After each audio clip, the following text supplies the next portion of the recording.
Hello friends, welcome to my channel and thanks for watching this video. Friends, in this video we are going to discuss about IMAC Holdings and what you can see here on the screen is the daily chart of this particular stock. Now, one thing you need to observe here is after 2019, this year the stock has been very volatile.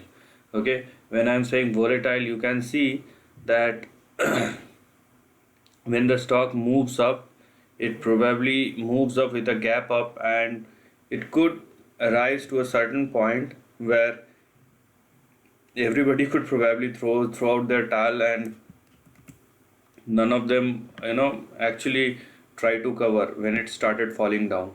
So one should be very much aware of the fact. So as you can see, from the lows of March 2020, it actually went up by 1000% with a bang, and then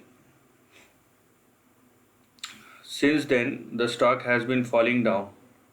Okay, now it is hardly up by 245%. So anyhow, what I what is important here to understand is about the trend and the way the stock is moving, because that would definitely increase the risk.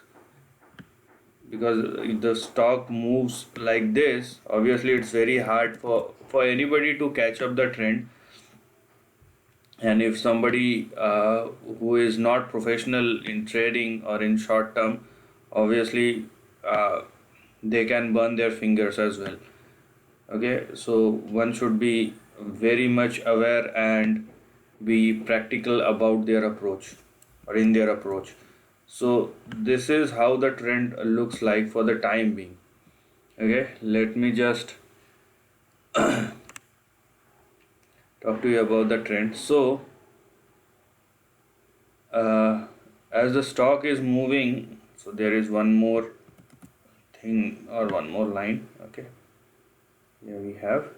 Okay, now as the stock started moving like this, what you can see is your first support at 1.4, below which you will have your next support at 1.3, followed by 1.18, then you have 0.96, okay, then 0.77, followed by 0.68, and you have 0.58, and the final low which the stock has made in March 2020 is 0.42. So as you can see, there are lots of support levels which one need to take care of. What one need to understand here is about the risk and reward, because we don't know uh, the turnaround. We don't know about the turnaround, and we also don't know about the level which will, you know, uh, which will be a big resistance for this stock, even in short term. So these are the two things that one need to take in care of. So it is up to the individual about what he or she thinks about the risk reward and which level is better uh, to look for a support from which one could probably think that it will again started going up.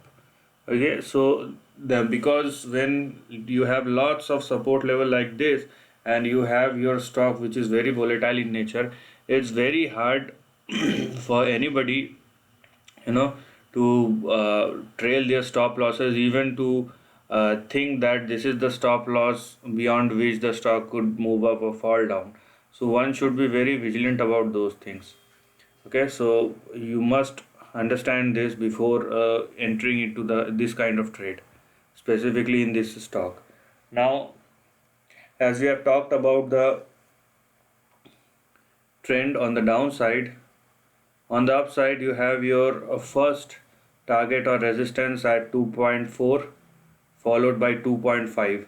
So as you can see, these two levels are very important.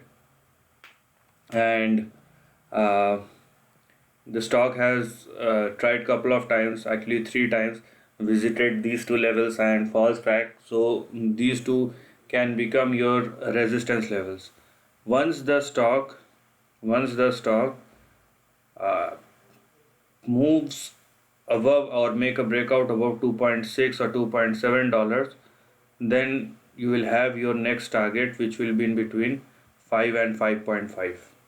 So these are the levels which we are going to look in this particular stock. But remember, the kind of volatility we have in this stock could probably hurt anybody if he or she don't understand how to enter into a position, how to place their stop losses and when to exit.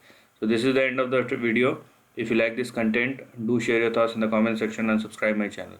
Lastly, take care of your family and friends.